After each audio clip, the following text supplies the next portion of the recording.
Good evening. This is the Dominance Academy. I'm your host, Mr. Justin.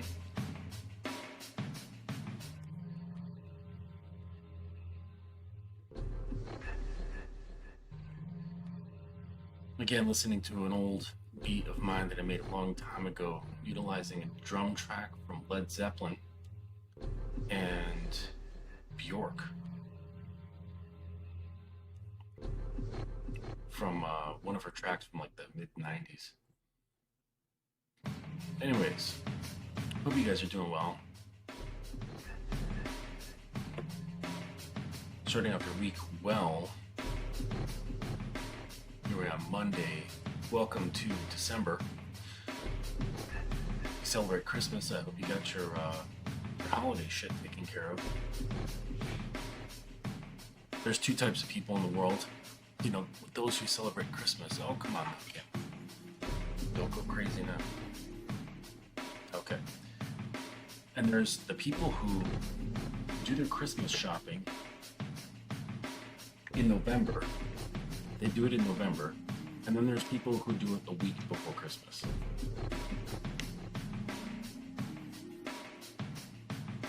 And you've guessed right, I'm the type who does it in November. Yes.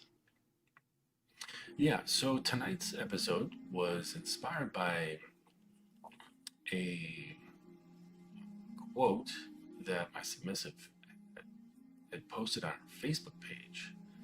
And I was like, wow, that's really insightful. And actually, I'll start off with reading that. How about that? I think that'll be a good launch pad McQuack. If you guys don't know what Launchpad McQuack is, you are too young. All right, so here we go. Let's read that quote. So it says, just a reminder, not every woman choosing a submissive lifestyle was conditioned to do so. Some of us grew up hyper independent. Some of us are burnt out. Some of us used to be afraid to ask for help and guidance. This has to do with our personal healing, a conscious surrender. So I hope that kind of gives us a nice little platform of understanding where we're going this evening.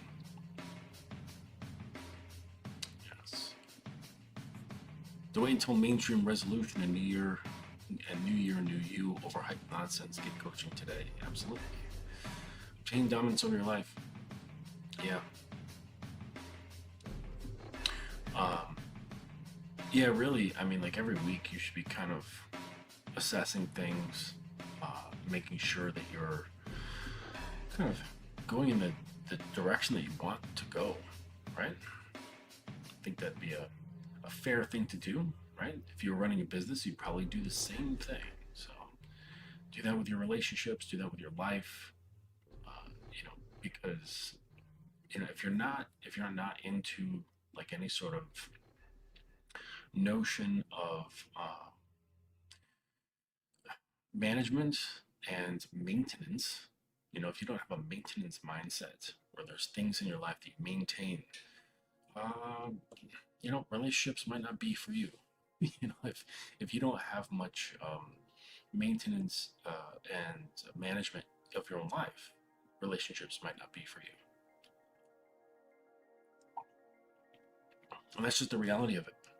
That is just the reality of it. You cannot go into these things, like your life and relationships, with the sense of once I get the girl, I've arrived and I can kick my feet up. That is not happening. That's not how it works. And this is really the downfall of, I think, most relationships. Barring, the psychological bullshit that most people bring into things, they bring in just an unexamined life. They don't even know themselves. They're just like a walking ball of triggers.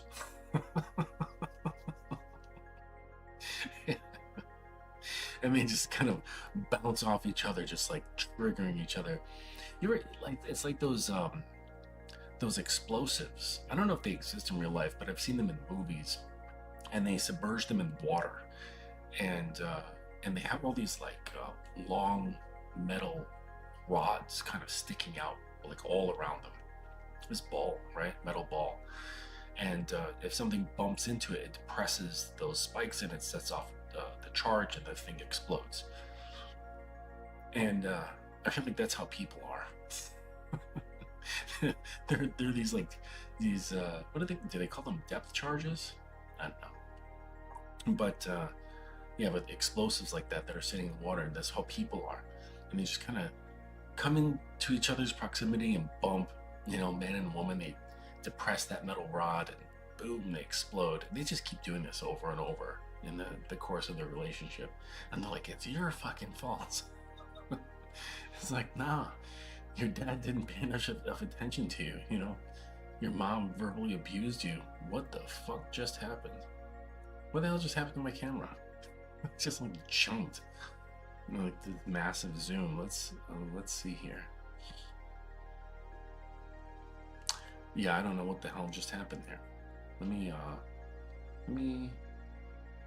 like switch cameras and hang on a second, and we'll see what happens here. Do that, and then switch back to the Logitech and see what happens. Oh, there we go. Hello again. Not this giant pixelated face. Oh, yes. Thank you guys for showing up and high-fiving each other in the chat. Appreciate that. So let's take a look at the topic at hand. Okay. Because like I see the criticisms a lot, like of the the modern woman, and how, come on girl, relax.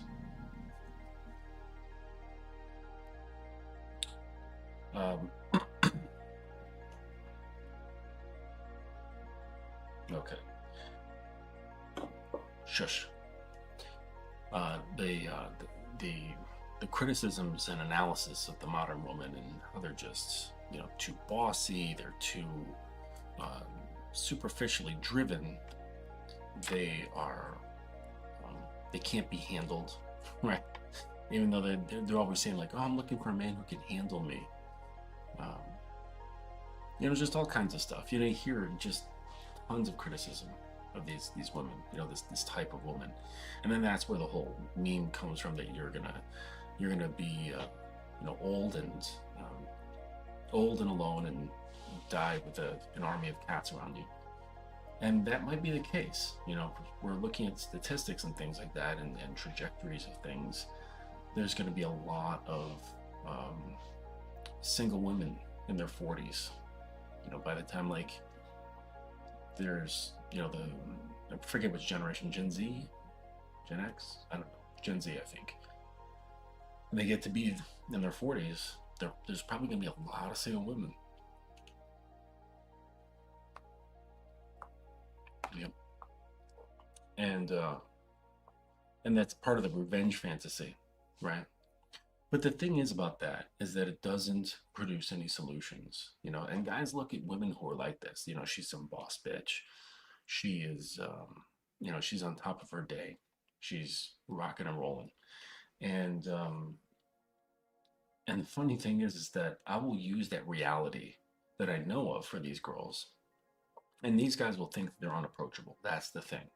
That they're not soft, they're not receptive, they're kind of abrasive or standoffish. They'll say that they're too masculine.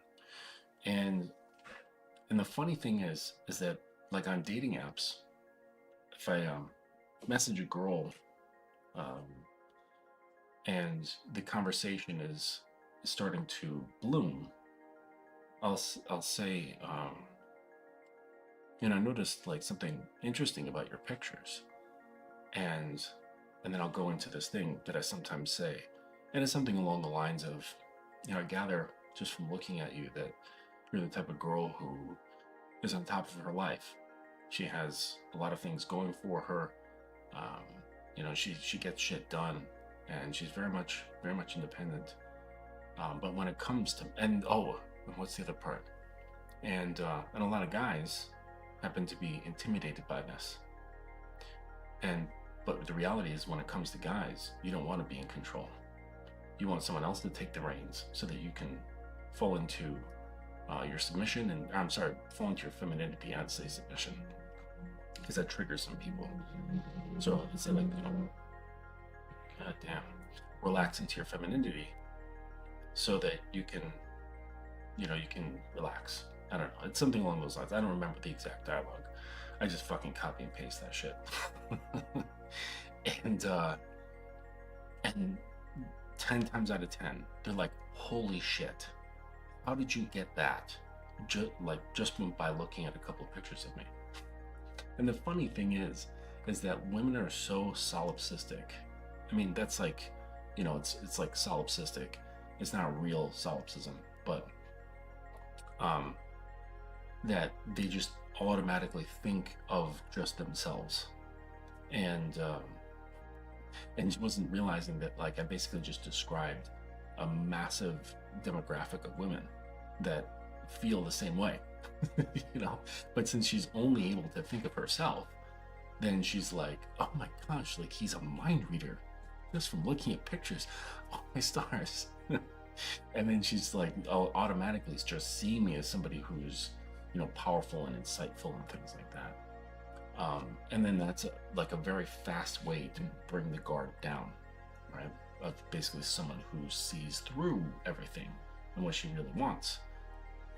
And I've not experienced a girl who read that and said, that sounds like a crock of bullshit. Not once. So,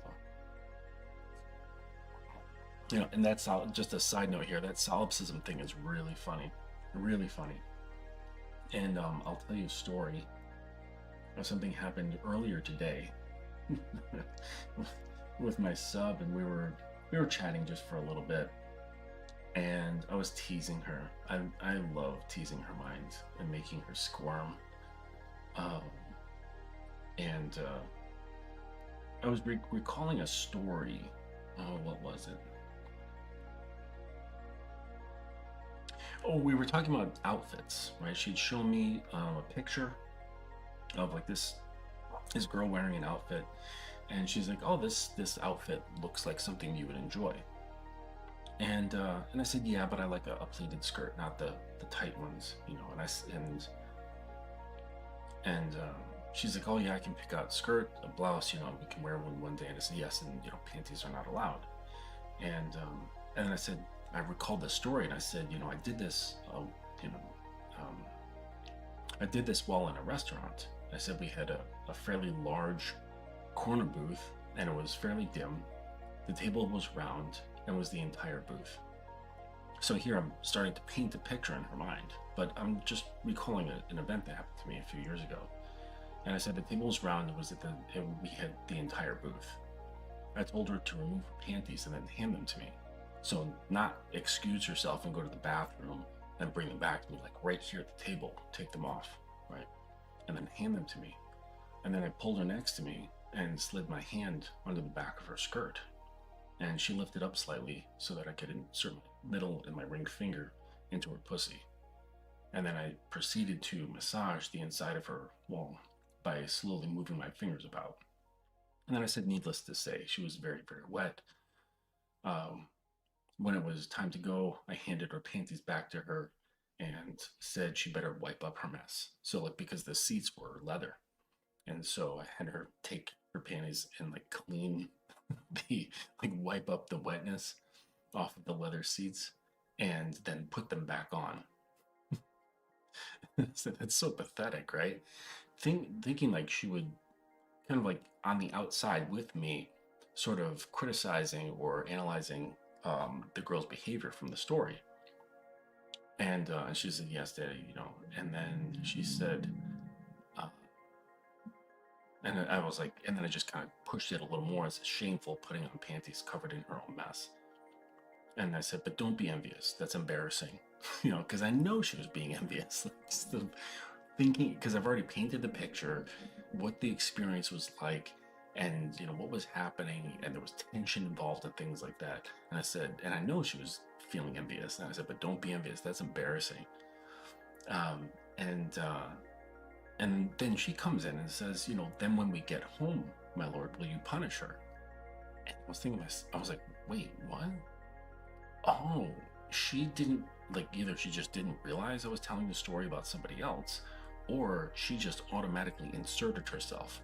But either way, she inserted herself.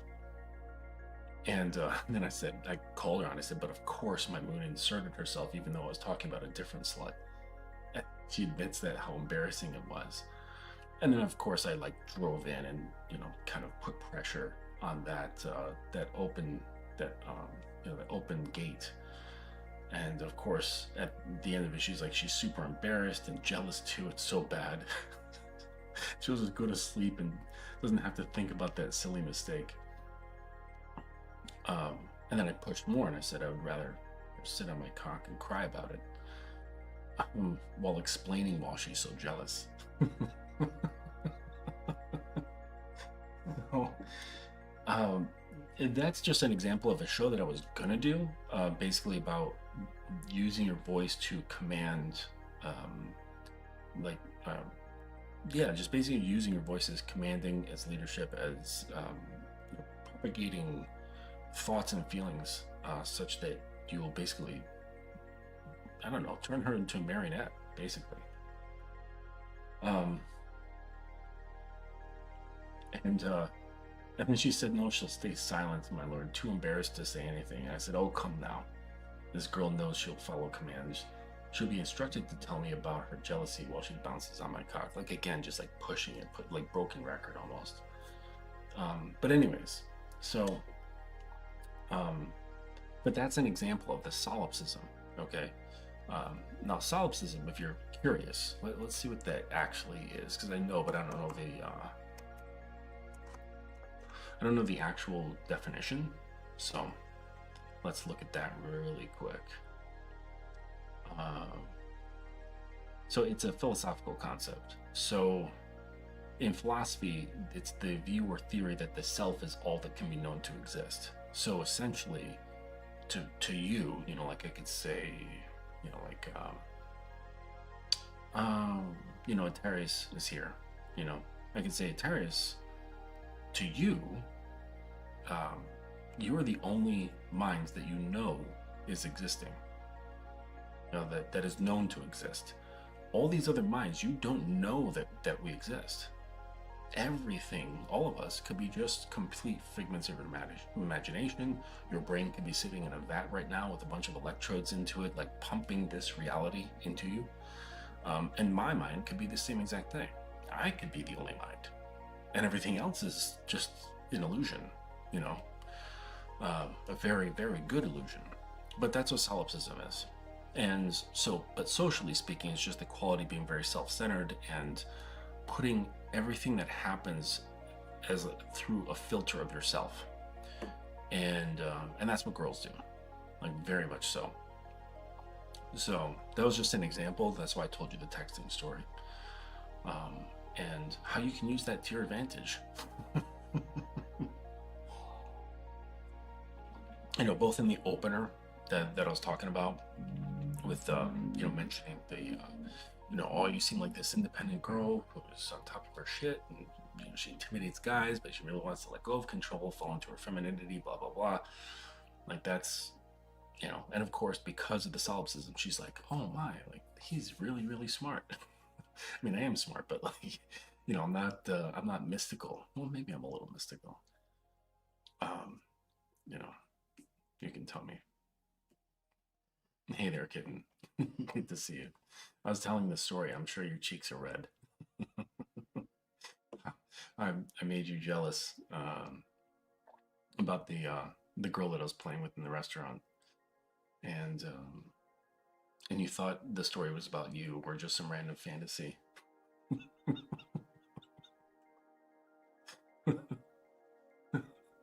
So, it's such a little bimbo sometimes. See, guys get blamed for thinking with their dicks all the time. Girls, when you really like start opening them up, they just think with their pussies all the time. Fucking dumb.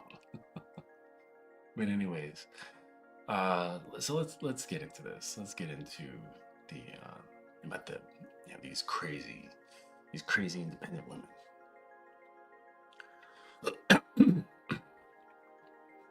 So submission has always been misunderstood, especially by the modern woman who's spent years convincing herself she doesn't need anyone. And I don't say this with judgment. I say it with the realism of a man who has coached enough women to see the same pattern play out again and again and again. She isn't independent because she wants to be. She's independent because she never had anyone she trusted enough to let herself not be. Not to mention the layers and layers of years of conditioning to support her becoming very independent. The burnt out independent woman is not a different species. She's just tired of carrying responsibility that was never meant to be hers alone. And the moment she meets a man with real leadership, she doesn't crumble, she exhales. And that exhale is the beginning of her healing. Because submission for a woman isn't about losing power. It's about dropping tension. It's about letting go of the masculine armor she had built just to survive. And the crazy thing, the world praises her for that armor. She's applauded for being tough, for being capable, for being a fighter. Oh, I've got some great notes in here. Oh, okay, yeah, we'll pop on that afterwards. So, for being a fighter, she rarely gets applauded for being soft, for being receptive, for being trusting. And that praise imbalance is where the burnout starts. She's rewarded for the very traits that drain her and punished for the traits that would actually restore her. And just as a side note, that's actually the same thing happens to guys, right? We get applauded for the things that drain us, that weaken us, that don't ground us, and we get chastised for the characteristics that actually make us stronger and more dependable and attractive. Well, I don't, but I know a lot of guys complain about that. That's why submission, real the kind offered to a grounded man, feels like a homecoming. Most independent women don't even know how exhausted they are.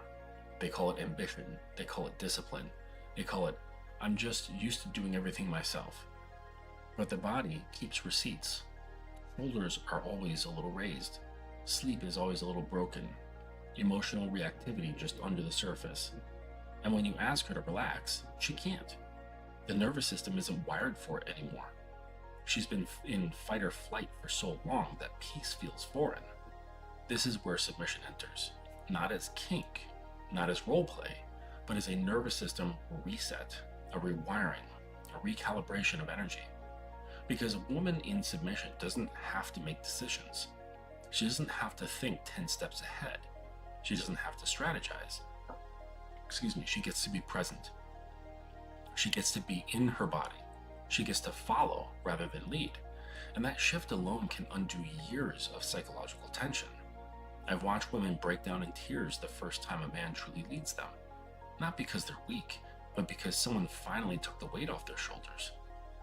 Submission is the moment her inner dialogue stops screaming. It's the moment her nervous system realizes it's safe. But let's be honest. Most women don't trust easily. And especially not the independent ones. They're not guarded because they're difficult. They're guarded because they've been disappointed. They've been hurt. A woman becomes fiercely independent only after too many moments where she had no one to rely on. And it starts all the way back, oftentimes, when she's a little girl or a teenager. So when a man steps in and says, follow me, she wants to. She really does. Like her core is singing this. But she needs proof. Not poetic promises, not soft words. Proof in the form of consistency, direction, and emotional steadiness.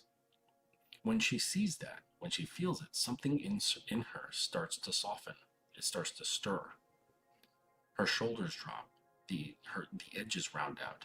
She starts craving the thing that has denied herself for years, the freedom to be guided. Healing for a woman isn't just self-care routines or therapy worksheets. Healing is relational.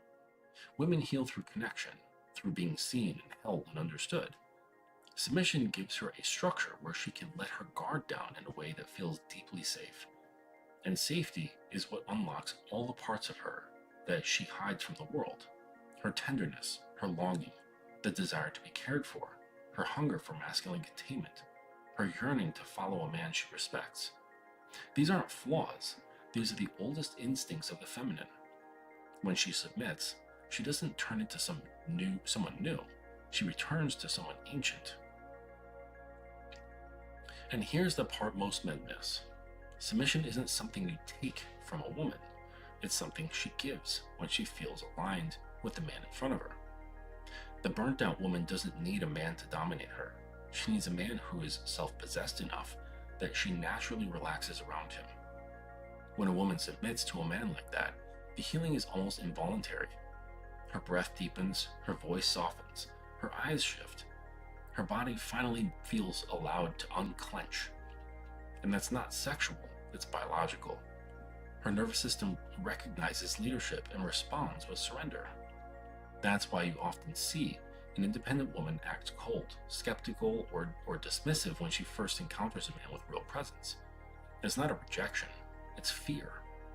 Fear that if she lets go, she'll get hurt, that she'll be dropped. Fear that she'll be let down again, that she'll fall in love with the feeling of being led and then lose it. But the moment she realizes the man is consistent, that doesn't flinch, that doesn't wobble, that remains steady even when she's emotional, that's when she starts leaning in. That's when submission stops being a concept and becomes her lived experience. And once a woman reaches that point, you'll see the healing begin in small ways. She stops over-explaining. She stops overthinking. She stops apologizing for everything. She starts breathing more, slowly. Instead of holding it in her chest in these short breaths. She starts speaking more softly. She starts letting the man make decisions, not because she's incapable, but because she enjoys the peace that comes with not carrying everything. Her femininity emerges not as something forced, but as something liberated. The truth is that the entire independent woman era, created by a generation of women who are exhausted, lonely, and longing for the masculine leadership they've been taught to suppress. Submission is the antidote, not as a social role, but as an intimate contract, a psychological sanctuary, a return home. It heals because it allows her to be vulnerable without being unsafe. It heals because it reveals the pressure of being everything for everyone. It heals because it brings her back to her natural energy, which is not rigidity, but flow. And for the man, his role is simple but demanding. Lead without controlling, hold without crushing, direct without dictating, provide clarity without taking her voice away. When he does this well, he becomes the very thing her feminine nervous system has been searching for, a grounding presence. And when she feels grounded, she no longer has to fight. She no longer has to compete. She no longer has to prove herself. She can just be. That right there is the healing. The healing is the permission to rest. Submission, when done right, is not a loss of power. It's the rediscovery of peace. It's the return to softness. It is the healing of a woman who has fought too long. When the burnt-out independent woman finally meets a man worthy of her surrender, the transformation is undeniable. She doesn't become weaker. She becomes whole. And the truth, the most part that people never talk about, is that all along, she wasn't looking for independence. She was looking for a man she could trust with her dependence. Not because she wants to be helpless, but because she wants to be held. And once she finds that and trusts it, submission becomes not just healing, it becomes her natural state. And this is why, yes, absolutely, Eugene. That's that's all this is. That's all it is from top to bottom is a thing about trust. That's all it is. And this is why when I hear guys, in the red pill spaces and the manosphere spaces talking about, female nature, they never mention anything of what I just talked about, which tells me that either they're either purposely omitting it to gain views, or they've never experienced it before, or they don't even know that it exists. So it's one of those three, and all of them are bad. Well, it's not bad to not know something. So if they don't know, then that's fine. You can't burn somebody for being ignorant, but you can burn somebody for being ignorant and not finding out. So shame on them if they just said, "Oh, I don't know. I didn't know that's part of a female's nature," or they'll be like, "Oh, I think that's fake and performative." And a lot of times in the beginning, it is, because the performance feels real. It like dances on the line of really falling in. Like you can kind of, well, they can kind of pretend. They can play house. Like some people, when they play house, they play house with submission. And they're like, oh, I can be like this and it's fun and it feels good, but I'm still in control. I'm still in control of that feel good. And that's not submission. Like submission it's a big deal, right? Which is why you can't rush it, because it's really letting go. It's letting go of a lot of stuff. And there's been years, sometimes decades worth of forming hooks. And these hooks help them feel grounded and safe. But it's those very hooks that cause weight, it causes anxiety, it causes, it doesn't bring about any sort of peace. It can make one feel very, very competent, and that's great and all, but it doesn't bring about peace. The anxiety doesn't go away. So I was making some notes here about the same sort of concept. So I mentioned, wanting to let go. Let me just move this stuff. And so they want to let go, but they're trained and conditioned over a long period of time that letting go equals danger. Danger equals pain, or on an existential level, that means death. And boy, we could roll into that shit.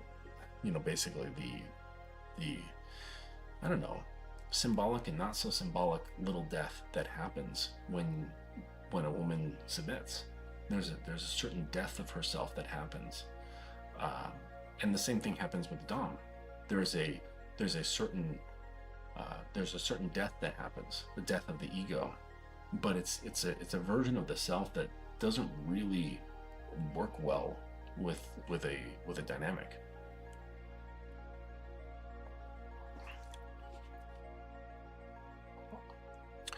Yeah, so a good question to kind of reflect on is, because these women, they will build up their independence, their strength, their fortitude, their capabilities in the world, okay?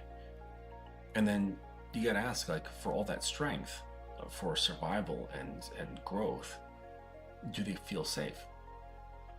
Probably not. That's my guess. That's my educated and experienced guess, that the answer is no. That despite having all of these certain things and so on going on, that they're still feeling unsafe. It doesn't do the job that the presence of a man does. It can suffice, but the problem is that it doesn't go deep. It doesn't drop deep, like, into them. Okay? And so it can bring about a lot of strength, but the strength does not bring peace. Capability doesn't bring peace. And underneath all that is a lot of, like, seeking of relief. And the fear there that they generally hold on to is that everything is going to fall apart if they don't control it all. So all that control like equals fear, that equals pain, and then there's connection to trust and disappointment. So there's like earlier on, there's some sort of understanding of disappointments. Like if I put trust in things, and then it's like, oh shit, like I was hurt or disappointed, and then that muscle just kind of like pops up of not being trustful or not trustworthy of things that are outside. And they're like, okay, that causes pain, so I'm going to kind of shore myself up emotionally, and and then create this like system of scanning and awareness for things that I can be afraid of. And this ultimately makes it a little bit more difficult for men, right? Because a decent guy can come through, and or even more than decent, and she would have that those sensors are built. They're maintained. They're in full function mode to be looking for things to be afraid of, because that could equal pain. That could equal disappointment, and then so she's going to reach for control, all right, and try to control many different vectors.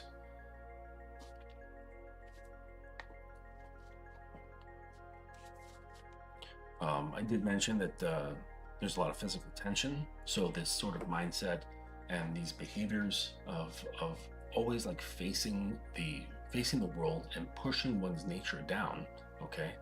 Because anytime that we are separated from our nature, we that causes tension within us. Right? We're not living true to our own existence.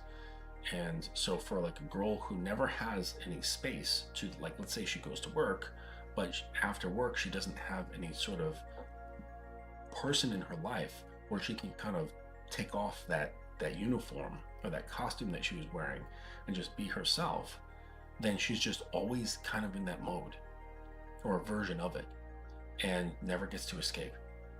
And so that tension of just always being in that mode, it will show up in the body, right? And it will show up in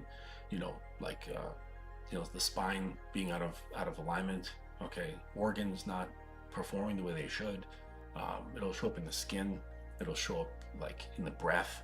It'll show up in like a whole number of things, because stress, it makes its way into our body, and it'll land somewhere, okay? Classic one is like ulcers, things like that. Making one's hair go gray sooner than it should, or getting thin or falling out. Like there's a lot of there's a reason why men who have like worked like a lot with like strenuous jobs, they're all fucking bald. Like they have that ring of hair around here, and then the top of their head is just like super shiny, smooth, bald head. And stress does this, okay? And to think that that's not also happening to women, right? And but it is, right? There's a lot of girls out there who, they get implants, they wear wigs, extensions, and things like that. And sure, sometimes these might be fashion pieces, but I think it's also to compensate for what's happening to them due to stresses, And that's not to say that I think that women should not engage with the world. I believe in free will, so if a woman wants to do this or that, fine, okay? But I think it's important that either she has a personal practice where she can release and do things to mitigate the stresses that are happening that she's typically not built for, or she has a man in her life that will facilitate her release of these sort of things, and that's just part of the consequences for those sort of choices. And sometimes it's not a choice. Sometimes that's what just a woman has to do. She's like a single mother, and she's got a couple of kids. Like, what? She can't just like hang out at home, and like knit socks. She has to work. That's just the reality of it. So, but like the flip side of this, I have here written that like are men afraid to lead? And yes, they are. And unfortunately, they're still waiting for the choosing signals. That's the funny part. Guys are very much still waiting for choosing signals. They're waiting for choosing signals on like what seemingly is like every level, right? Every vector, they are waiting for choosing signals, like whether to show interest with my eyes, to smile, to talk to her, um, you know, uh, to have sex or to do certain things in the bedroom, all the way up to something like submission. They're and like taking the lead. They're looking for signals from the woman constantly, and then the women that they're looking at, are probably some sort of variant of the girl that we're talking here. In the thing that I just read, where she's tough, she's independent, she's on top of her shit, and the guys, they won't admit it, but it's intimidating, right? Like the opposite of being inviting is intimidating. So they're saying, and the guys won't admit that. They'll just be like, no, you're just not inviting. Yeah, aka intimidating. Someone who's not approachable is intimidating. Okay, it doesn't mean that there's, I mean, because there's different types of intimidation. So you could see like a very famous musician, right, and feel intimidated to like walk up to them and introduce yourself. Okay, there's no like real danger there. And then there's intimidation of like, I'm afraid to interact with that person because they might kill me. Like that's also intimidation. So yes, guys are intimidated by this sort of thing because they're not showing up in a way that's most easy for them. And but that just says that they're afraid to lead, right? Because one doesn't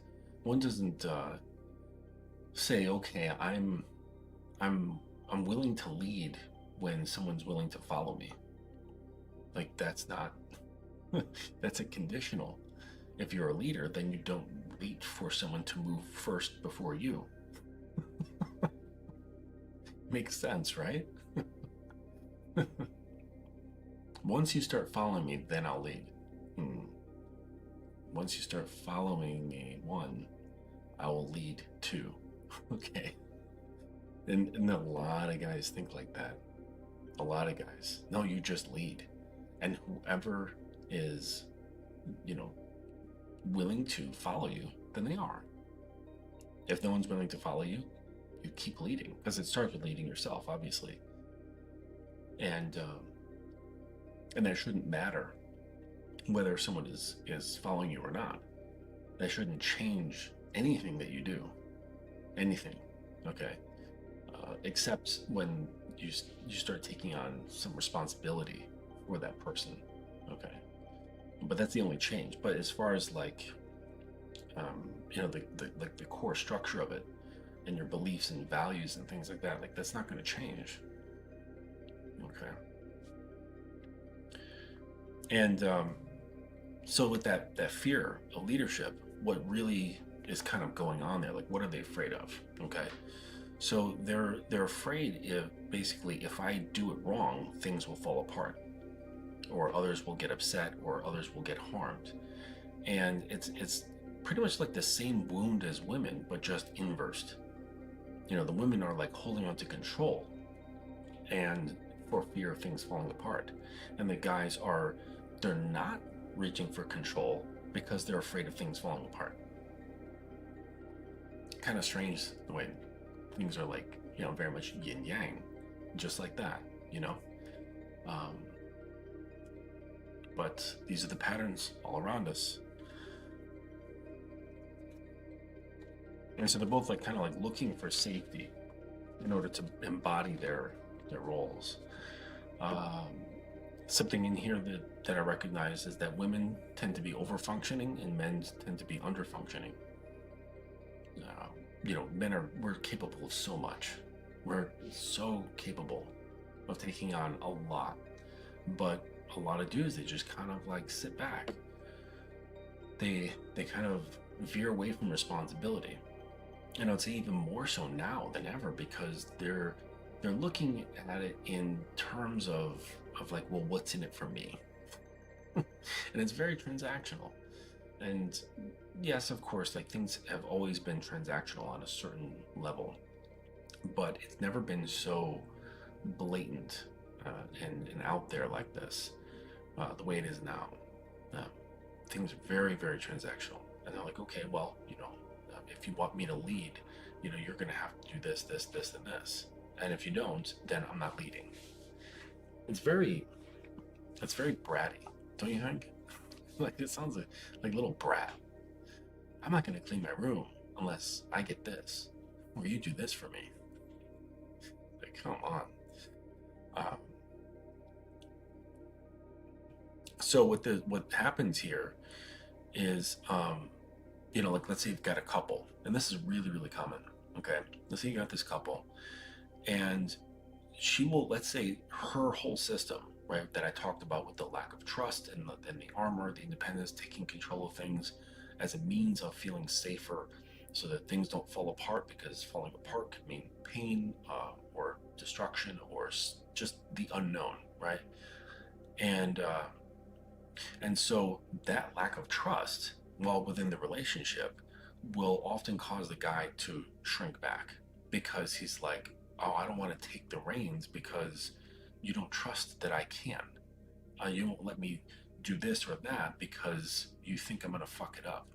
You're waiting for me to fall because you're so used to like catching yourself or catching everything that's going on that you're kind of like right behind me, like poised and ready to pounce to make sure the vase doesn't hit the floor and smash. Okay, thinking that I can't, place it on the pedestal or whatever, uh, and that knowledge, right, that a lot of guys have of not being trusted is basically also saying I don't think you're capable. I don't believe in you. And then how can you expect a guy to step up to the plate for someone that doesn't believe in him, that doesn't trust him? And the guy will take it very personally, okay? But it's not personal, right? All of the distrust and all the mechanisms and shit that she's got going on inside her, they were there long before they even met. But they're just still functioning. It was like those machines were developed when she was, like 8 years old, something like that. And they just kept building, getting more, complex or maintained well, and they just kind of like the machine just stayed as she went into her teens or 20s or 30s, whatever. And so he sees that and feels it, and it's very like disenchanting. And he's like, well, shit, she doesn't believe in me, so I'm going to shrink back. I'm basically saying, okay, hey, you want control? You can have control. It's all yours, honey. And that just triggers her more, that shrinking back. Or if he's just like, I don't know what to do. And this will happen often where no matter what the guy chooses to do, she will criticize it.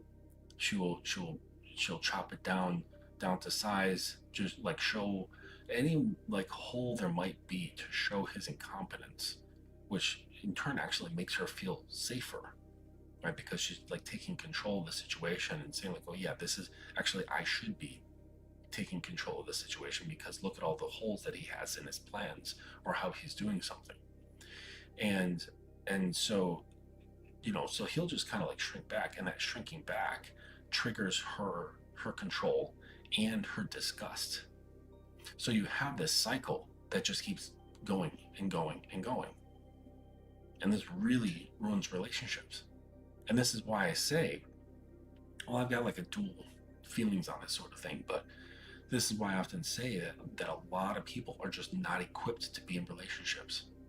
They don't understand themselves. Like they don't understand, like the women are not understanding that they might have these machines inside them that were built a long, long time ago that are fucking up their relationships. And it's not like a fault of them. It has to do with experience and development and conditioning and, beliefs and perceptions and all this stuff. It's like, it's not really them. It's just something that's been conditioned into them. And, and same for the guys. Like they're same conditions. I'm like, no, you're not fit for a relationship. You want it for other things. You know, your subconscious has an ulterior motive here. Is using the situation, and oftentimes, like I mentioned, with those aquatic bombs, right, with those spines on them, that's the situation, you know. But we're just getting a little bit more granular about it, and so you end up with these two people who are not equipped and just kind of bumping into each other and exploding, triggering each other's nonsense. Well, it's not nonsense, but just triggering their history, triggering their wounds, triggering their unexamined subconscious. And, you know, this is largely why just tons of relationships fall apart. What is this dog doing?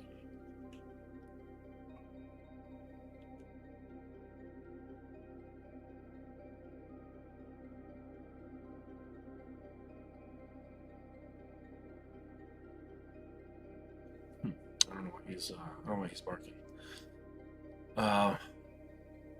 So, and then like on the other side of it, you know, if we're looking at guys here through their conditioning and stuff, especially modern guys, is that they've been trained to doubt their authority. They've been trained to doubt their competence, and then this just makes them weaker and less trustworthy, and then triggers the woman. You know, so it's just this ongoing bullshit, right? Ongoing bullshit.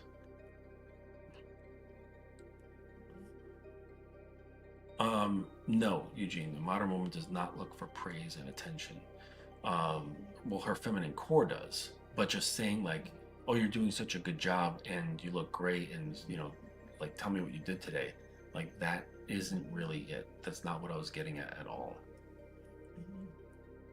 Not at all. You have to like, you're gonna have to like rewind and listen again. Yes. Yes, bratty. Yeah. Brats can be fun, but annoying after a while. So this is a result of a man lowering his standards. Well, like on himself, yeah.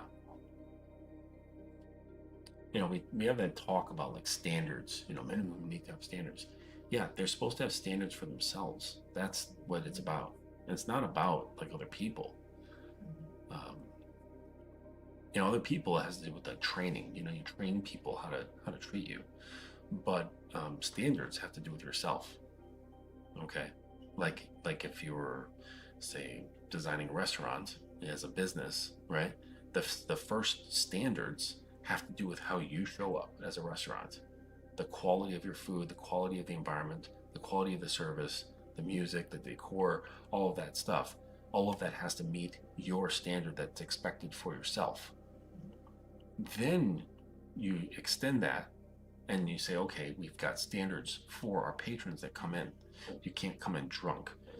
You can't come in wearing fucking sweatpants and sneakers or flip-flops. Like, we have standards of behavior, we have standards of appearance. And if you abide by those, yeah, you can come in. Okay, but the standardization starts with you. You can't have standards for other people if you don't have standards for yourself first. And you can't just say I have standards. You can't feel you have standards. You actually need to be able to write them down and put them into a fucking Excel spreadsheet, you know, or a PowerPoint, or just a lined notebook piece of paper. And you have to actually like know what the fuck they are. You know, like, it can't just be just this the ambiguous thing that you carry in your back pocket called standards. That's not how this works. Like, a standard actually has definition to it. You know, but so going back to what I was saying, you know, men have been trained to doubt their authority. They've been trained to doubt themselves as a leader, doubt themselves to the point where they're not leading themselves very well, such that they can't make standards for themselves. Because if you're not leading yourself, you can't make standards either. You know, they're all kind of linked together. And and so, you know, part of that being trained to doubt their authority, in comes like the fear to do harm. And a lot of guys are afraid to harm. And this is normal, right? I mean, like, who really wants to create harm? Okay. But the thing is that when that feeling gets too great, this can really hamper progress. Okay.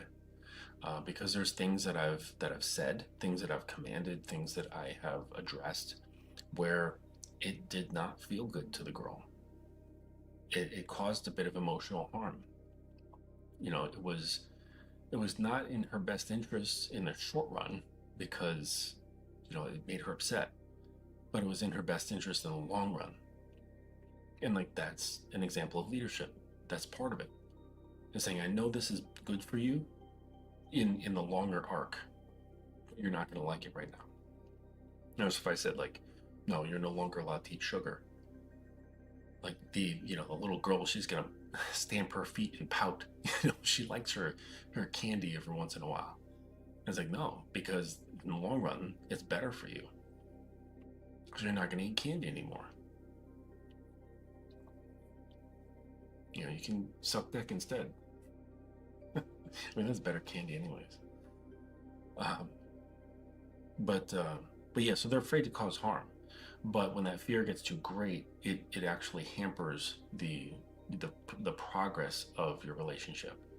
And you really can't be afraid. You can't be afraid to express authority, direction, leadership, and things like that.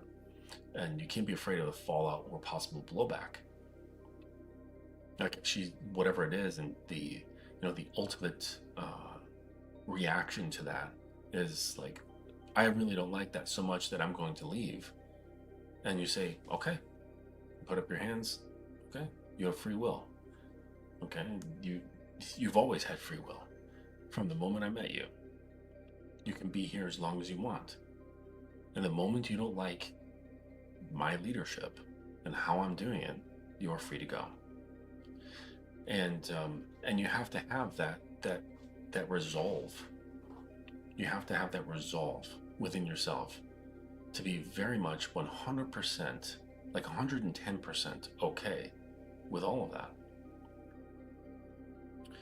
And because that, if you're not, again, that's another form of being afraid to cause harm. Like, I'm not gonna say this because that might hurt her feelings. But it's the truth, isn't it? A girl always has free will. My son could leave tomorrow.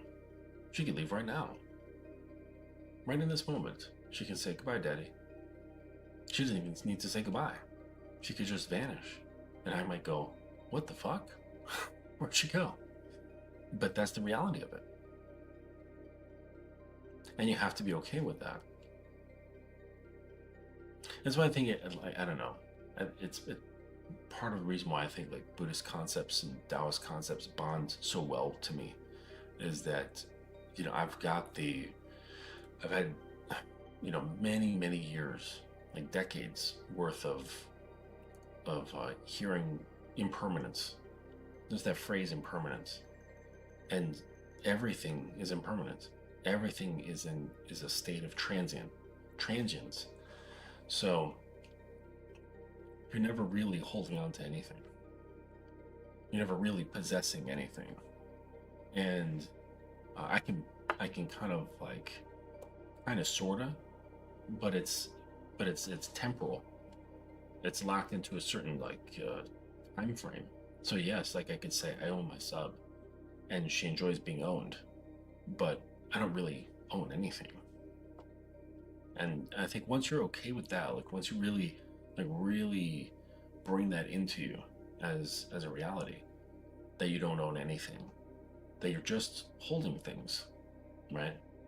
Then two things happen. One, it releases a lot of anxiety. And two, it allows you to actually appreciate things.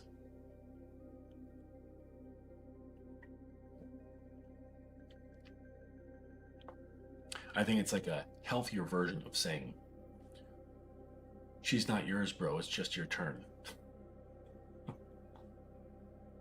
So fucking crazy, those things. But you could flip it into a more of a Buddhist concept of just having, you know, peaceful non-attachment. You know, but it's like when the red pillars say that you can taste the bitterness on the words. You know, it's not true, just genuine letting go. It's letting go with bitterness. She's not yours, bro. It's just your turn. But anyways, so um, a lot of guys, you know, when they're in that situation of you know, having their authority doubted, not being trusted, um, they will a lot of times shut down, or they'll get angry, but typically with themselves. And then inside there becomes this like internal tug of war between, you know, what they think they should do and then what they're afraid to do.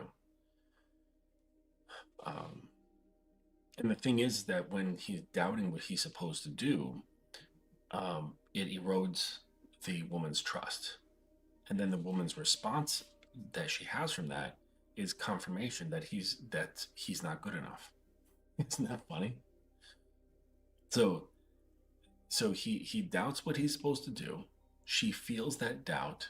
That becomes a confirmation of what she believes, that and he's not good enough, which then makes him doubt himself even more. Right? And then it erodes the trust, and then it's confirmation, and it just goes round and round. It's a really, really, really terrible thing. Okay? And then that causes the woman to reach for control. But every time a woman controls her way to safety, she only reinforces the story that she's not safe. And I think this is something that a lot of girls need to really understand. They need to suck on those words for a little bit. That every time a woman controls her way to safety, she only reinforces the story that she's not safe. And I don't think that a lot of girls will really understand that. They can't see that. But it's good for you to hear this so that you can understand that these reaching, the grasping for control, being bossy, okay? If guys who've been married or whatever, they've experienced like a bossy wife. Like all that is fear. That's all it is. And it's a fear that has absolutely nothing to do with you. But the irony is that the more control they grasp, it just reinforces the story that they're not safe. It's really fucked up. You know, not in like a judgmental way. It's just an unfortunate situation that's incredibly common. Super common. And again, because of its commonality, both the stuff with the men and the women, that's why I say that a lot of people are not equipped to be in a relationship. Because there's two ways, right? Either you get your mental shit together prior to getting into a relationship, or you are open and proactive enough to get your shit together as you are being triggered. And this has to do with both people, right? Or at the very least, the woman is willing to follow you when you have the greater knowledge and the leadership qualities. So you've got the self-awareness and you're like, oh shit, like I'm being triggered by this. I understand why it's doing this and this. I need to change my behavior to be like this, which will, you know, counteract her triggers and things. And I'll explain how she's kind of wired and things like that. And she needs to be open to hearing that sort of thing, but you have to be that raw with your own ego and to be able to teach from it, to lead from it, so that you're basically saying to yourself and to her, I'm not afraid of the fucking goblins that I see, you know, or as Jordan Peterson's, all the snakes and spiders.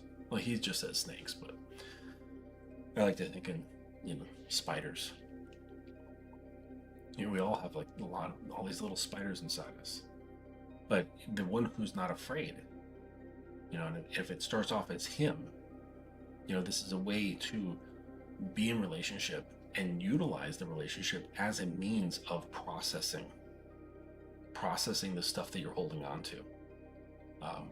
Because it's actually a great opportunity, provided your mind is right.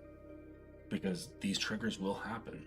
Things will happen, it'll crop up, and you'll have this crazy reaction.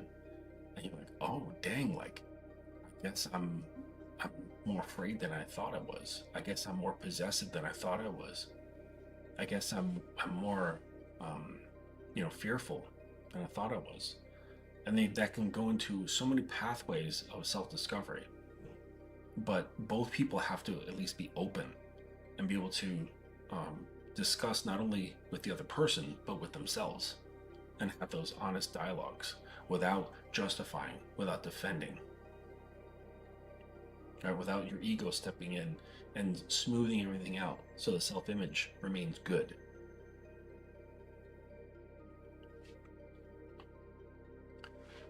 Like I said, which when you do this, what happens is your sense of self, which is, parts of it are largely based on those painful narratives and so on, that becomes thinner. It starts losing its grip on the rest of you. So then the identity that you thought you were is no longer occurring so strongly. And then over time, it gets weaker and weaker and weaker. And then you become more of an entity within the relationship, not and less as much of an I, me, Justin sort of thing.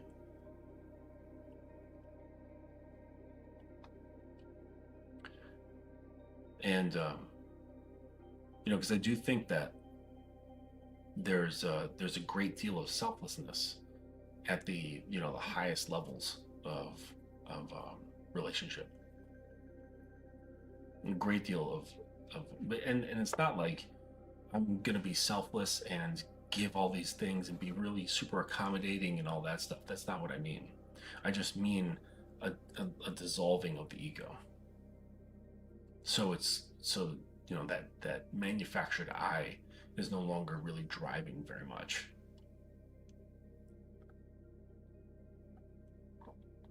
It makes a big difference.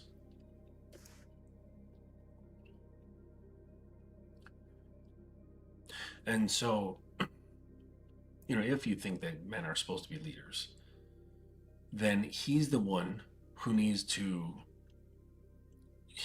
step across the barrier into self-trust. He's got to be the one who does it first, right? Because the woman's got the same problem. It just shows up differently, and it's been formulated for different reasons. So she also has a problem with trust, okay, with self-trust, and he's got a problem with self-trust. So if you think men are leaders, then it makes sense that he is the one who starts the path. He's the one who steps across the threshold first to say, okay, I'm going to start trusting myself. I'm not going to reject myself. I'm going to start creating the standard for myself, which will then create the standard for the relationship, which then becomes, listen, here in this relationship, we trust ourselves. We trust there's no self-rejection. We don't self-doubt isn't part of the bylaws. All right. But that of course has to start with you as the man, to then set the precedent and then make that basically law.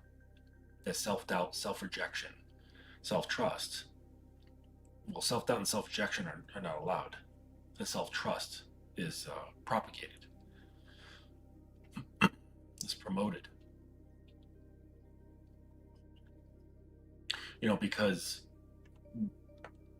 we hear about all the woman trusting the man, and so on. That is actually her trusting herself to give in,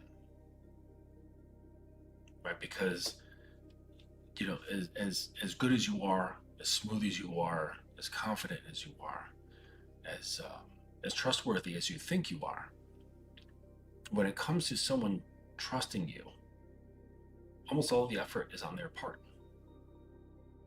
Like I can't, like, if a girl is like holding on to something tightly, and I'm just like, let it go. I'll catch it in my hands, I promise. And I can show her that I can catch things in my hands 10,000 times. It's still at the end of the day up to her to open her hand. I can prove that I'm trustworthy. I can prove that I've got quick hands and that I've held many things. I've held many things in these hands. Sometimes big, round, squishy things. But that's not going to convince her, okay? Because that process is a relationship conversation that she's having with herself. I'm sorry, an emotional conversation that she's having with herself, of her releasing her grip. And you can your consistency certainly like helps a little bit, but it's not going to be the deciding factor. The deciding factor is something that she has to do within herself. And in order to get there, there's so many layers. There's so many layers. Like, this is one of those times when, I wish my girl was like on camera with me and she could explain more of what that's like. Because I know it exists, but I don't know the experience of it. I don't know what that's like. And it would be great to hear a woman's perspective on just the processing and what that feels like of letting go and trusting oneself to trust. It's incredibly interesting to me.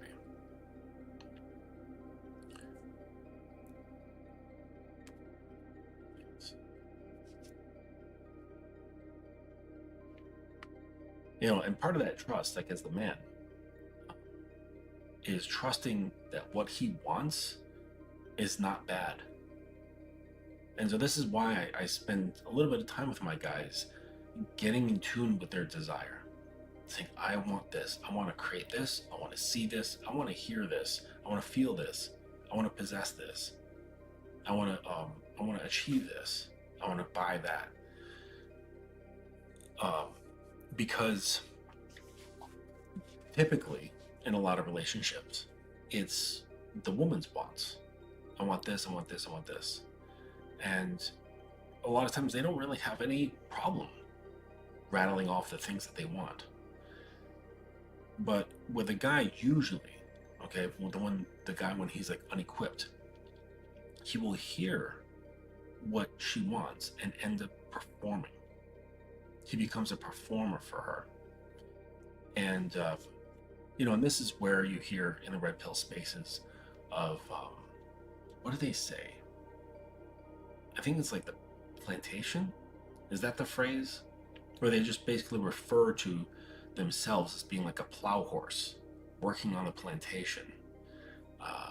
And that's kind of like how they see themselves. The woman's like, I want to do this, and then he's like, okay, like kind of trudges off, and he's just like, I have no desires of my own. I'm not really leading here. I'm just following, and I'm just this tool. I'm this utility to be used until it's no longer attractive anymore. And then I'm going to be dumped or divorced, and someone else will take my place, who maybe has better utility. And that's pretty typical. But in order to change that, the guy has to really kind of put his awareness of her desires to the side. Right? I'm not saying push them off the table, but just push them aside and really start developing more of that relationship with your own desires. Because that helps build the conviction. That helps build the self-trust, right? And you start acting towards these things and having confidence to say, no, I deserve to want. I can want whatever the fuck I want. And that's okay. And I have the right to manifest or build or purchase anything that I want in my life. And that's it.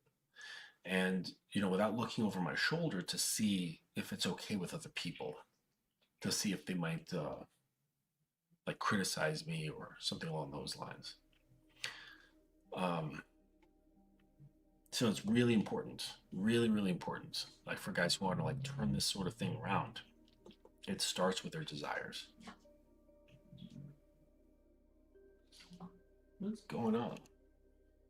Keep hearing like this weird noise. Oh, it's a big fat ass.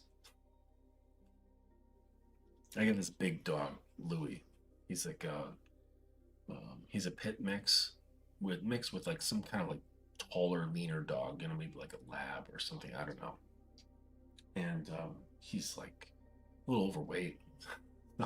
Like when you look at the profile of like a nice, healthy big dog, they have their chest cavity, and then where their stomach is, it usually kind of rides up, right? They look like they've got like a snatched waist, and then their hind legs are there. He has no snatched waist.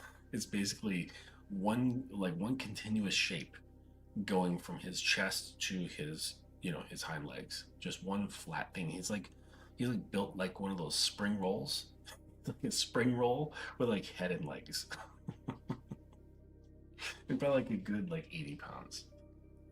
Lucky guy. But he's over here like, rolling around, smacking his lips in the middle of sleep. You know. So this is the plight that like just a lot of people fall into. And this is why we have so many failed relationships. Like, don't get married if you don't have your shit together. And I'm not talking about your career or your health. I mean, of course, like those things are fine. Like those are great. Like have those things together. But if you don't have your shit together beneath your skin, you should not be married. You should not be looking at marriage, because it's just going to take whatever is tangled or misaligned and amplify it. It's going to amplify it tenfold. In a relationship, it'll amplify it like fivefold.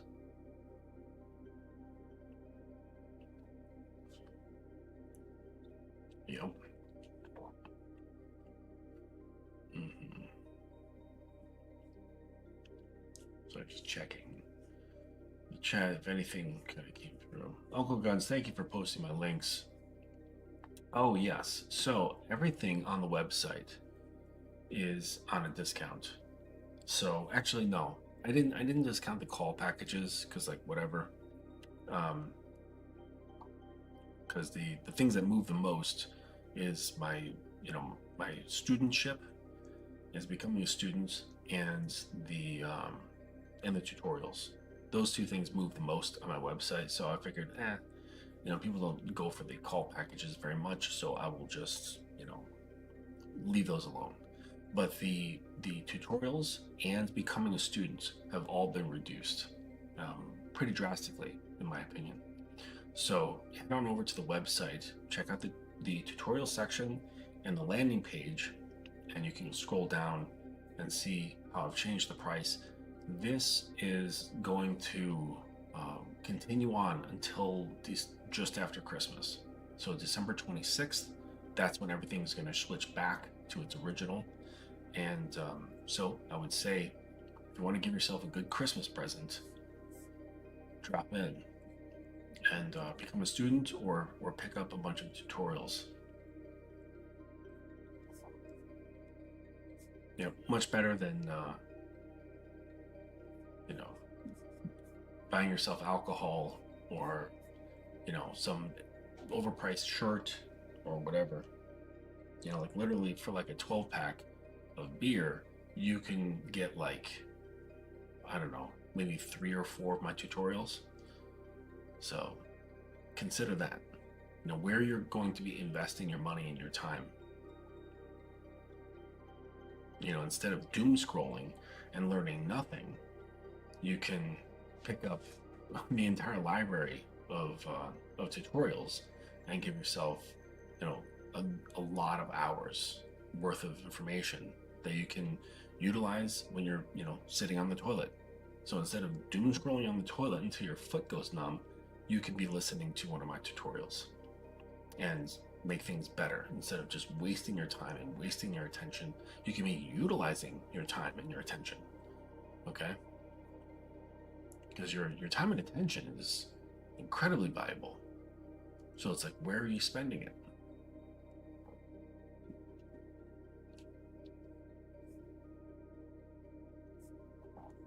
Cool. All right, well, I think I've really just covered everything that I need to cover. I'm just thinking about these independent women. Is there anything else that I had upstairs that needs to come out for you guys about these independent women? Well, I would say just stop criticizing them. You know, it really just does nothing. And really, all it does is it exposes your pain and frustration. That's all it does. So stop being one of those guys who adds a comment, you know, in those videos or on those posts on Instagram. Like, just drop it. Drop the dialogue, right? Because, and just understand that the vast majority of girls, no matter what their profession is, want to let go of control. They want to be able to fall into a man's container and feel safe doing so. Like it's part of their nature. And I would say that like that's the point of their growth. It really is. You know, I asked recently of an assignment, you know, for my sub, for my girl, to kind of take some time to reflect on, you know, how she was thinking, feeling, and behaving when we first met. And not only just like thinking about, well, just thinking of like her view on life, her views on herself, you know, how she fits here, you know, on this earth, and how that might be changed between then and now. And reflecting on how she feels about herself now, her perspectives on life, and you know, the relationship that she might have with herself, and how that's different, if it is different, right? So I don't know these things because they're all mechanisms happening inside her head, and the transformation is real. Like you can facilitate transformation within another person, and I wouldn't say do this for the connection. Okay, you don't want to necessarily do that. You don't want to do anything for the sake of women. Like that's just a very fruitless activity. Yeah. It just there's no return on that. But ironically, there is a return when you do these things, but not for her. You know, it's just, I don't know, it's just what you do.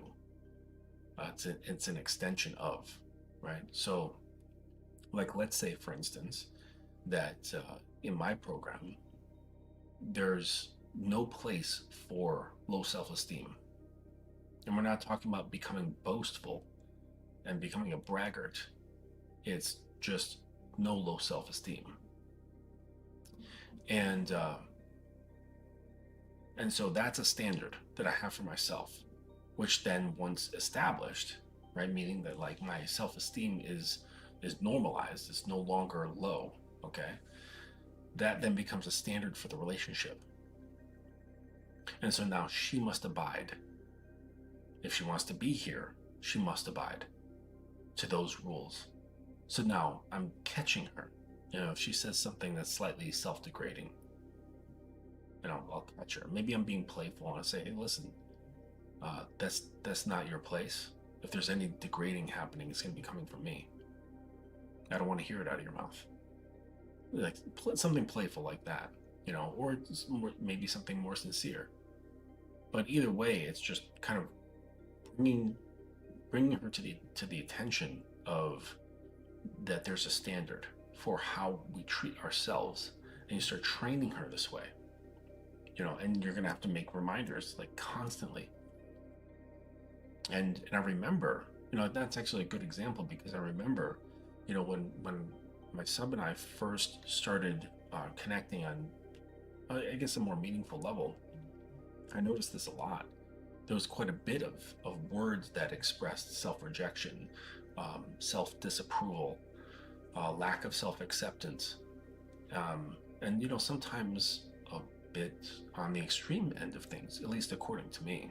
Like, it seemed extreme to me, um, and uh, and then over time, like through the repetitious reminders, right, basically me bringing up the hatchet and the compass, and saying this is not allowed here. We don't talk like that here. I don't talk like that. You would accept someone else talking to you like that. So you're not going to talk like that. It's not allowed. Also mixed with other forms of like positive reinforcement, thinning out and breaking down the ego, over time, just all these things, because it's you need to have a certain type of identity that will allow for the low self-esteem and the self-criticism to exist, right? That's dependent upon a certain type of identity. So if at the same time you're saying, hey, that's not allowed, and on the other hand, you're working to thin out that and break down that identity, then once that becomes thinner, those phrases and those like beliefs and perceptions, they lose their grip. Their tackiness is, they're not so sticky anymore, and they don't stick to the soul quite as easily. And so the thinner so you work it on both ends. So you're like actively saying this doesn't belong here, it's not allowed. You're peeling it off the surface of the soul. While at the same time, you're breaking down that ego through other means, and then making that thinner. So then those phrases and perceptions become, less sticky, less tacky, and they just easily slide off. And so I witnessed something along those lines happening to her, from the very beginning to where we are now. And it's that dropping away. And I don't know the who that has replaced these things. I wouldn't say it's completely gone, but I'm kind of curious of like, well, what's the identity that arises from this? Is this now something that remains somewhat amorphous and neutral, or is it something that gets purposely created and established instead of being something that's established through conditioning and trauma, or through just through injuries? Because not all injuries are traumatic. They just suck, right? So instead of having a reactive identity based off of pains and conditioning, well, what about the identity that's chosen? Once that identity gets thinned out, gets broken down, and it starts to dissolve, what do we put in its place, if anything at all? So that's kind of like where I'm thinking now. So just know this, and I'm no like superhero. I don't have any abilities beyond like the regular guy, right? I'm not super smart. My IQ is not off the charts. I don't have magical powers. I'm just a dude. All right. So that means that other men can be effective leaders as well. And I'll leave you with this. I was talking with somebody yesterday. I was on the Spaces on X with with a friend of mine who was hosting a space. And this one guy, he was younger. He was like 29, and he had all the red pillisms, right? All the red pill like angles. Excuse me. He had all these angles, and he was telling me how important he thinks it is to proselytize to women about what they're doing wrong, how they're screwed up, and how they should change, or what behaviors or beliefs they should be taking on. And I told him that while that's all well and good for awareness, it will not create effective change. there will be not like I think he has a YouTube channel. Like let's say he's talking about that shit on his channel. There won't be a single woman who reads that or hears it and says, "Holy shit!" And she has like this coming to Jesus moment, like a lightning bolt through her skull, and says, "I need to change," and then she does. Like maybe I can't say never or none, but the probability. What's the probability of that? It's like probably one in like 10 billion. Come on, you know? But the probability is much higher if it's 1-to-1. Much higher. Where you as the man, you've established yourself internally. Okay? It's a palace in there with big strong pillars. All right? And not based on your belief, you know. It's defined. It's defined.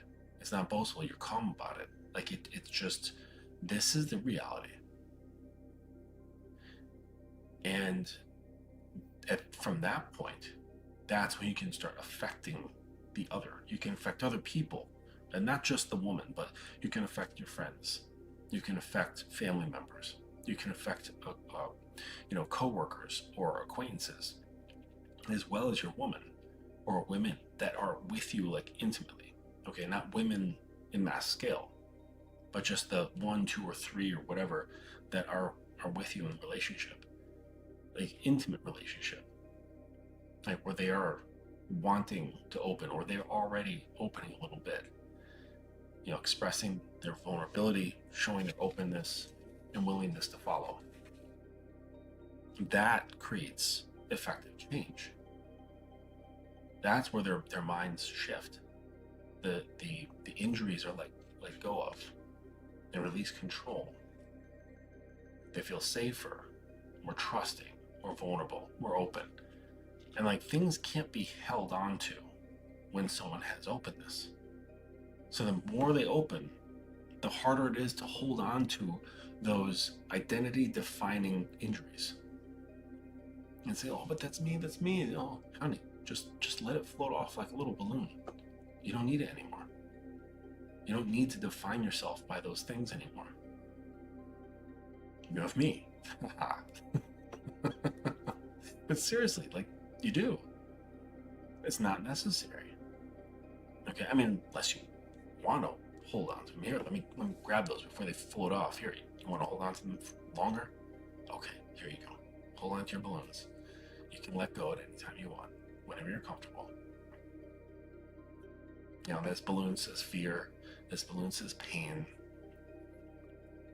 This balloon says doubt. Right? You can hold on to them as long as you want.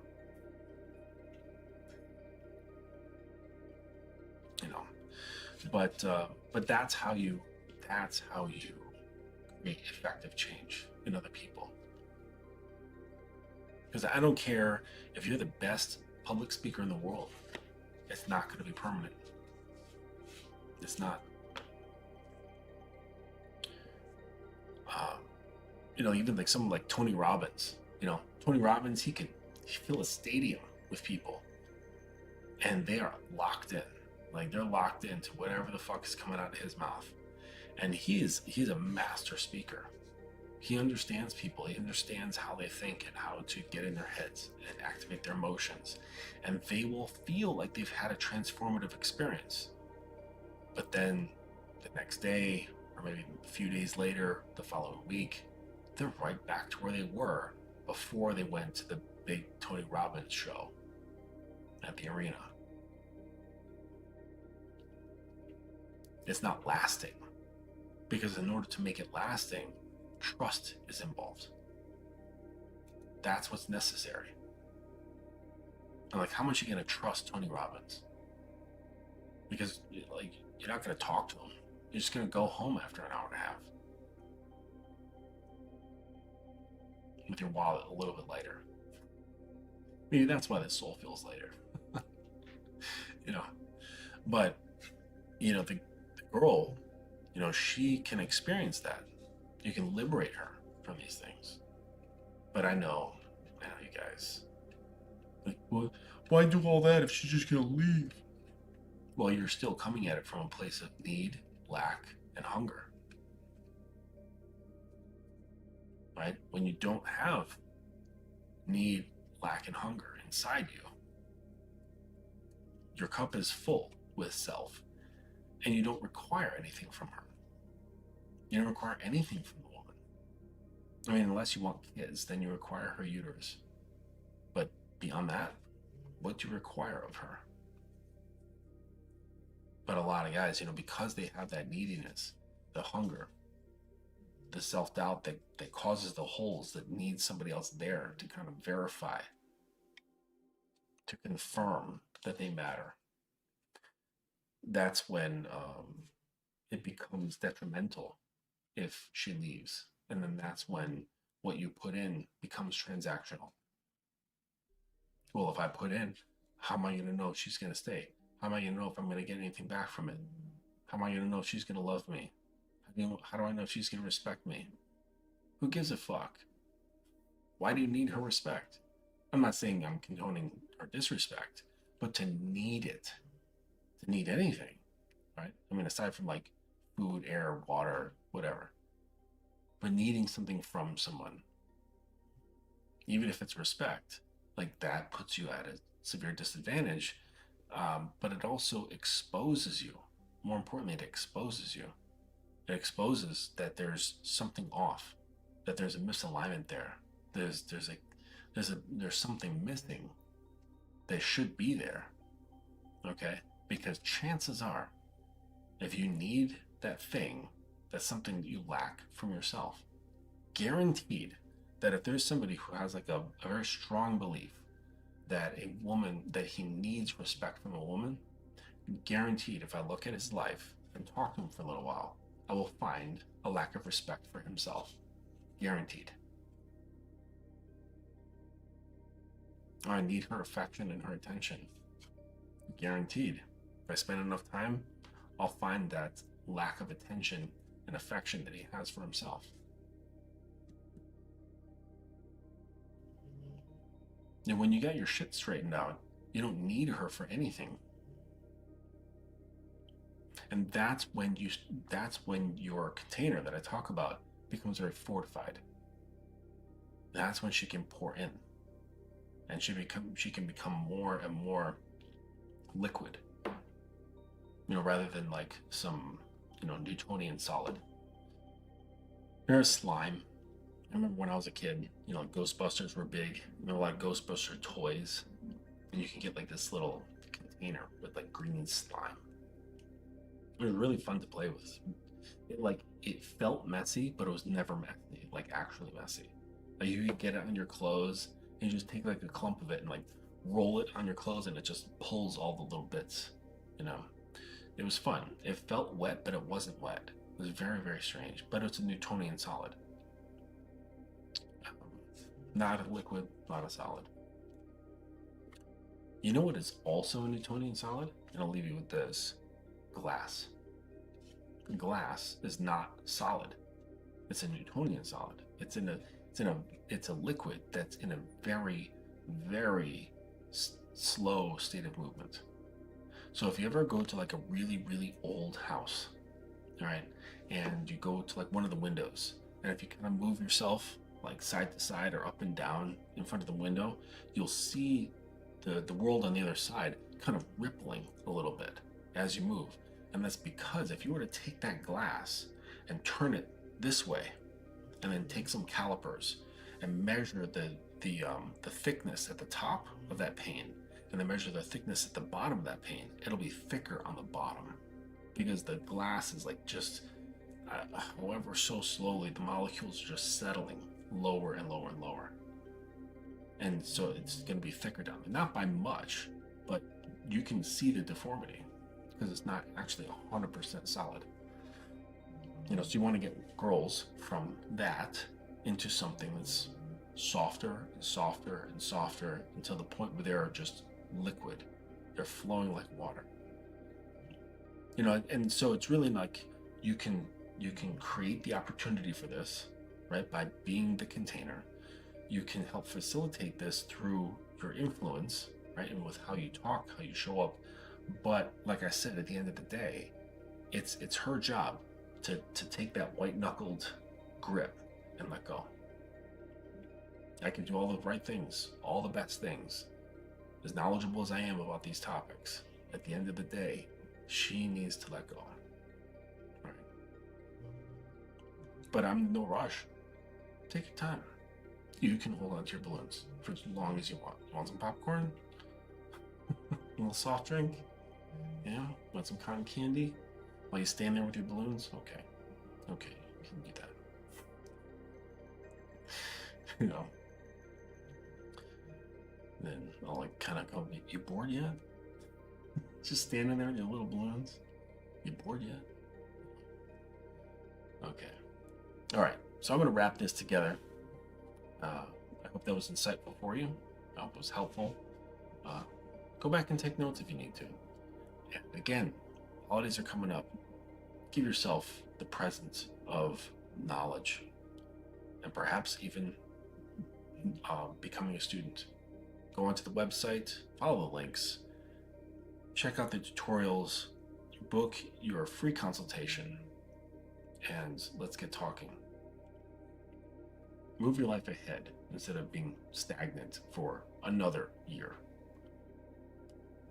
All right, guys. Thank you so much for joining me in tonight's lecture. I've enjoyed your presence, and I appreciate every one of you. Thank you for watching the replay. Catch you later. Take it easy.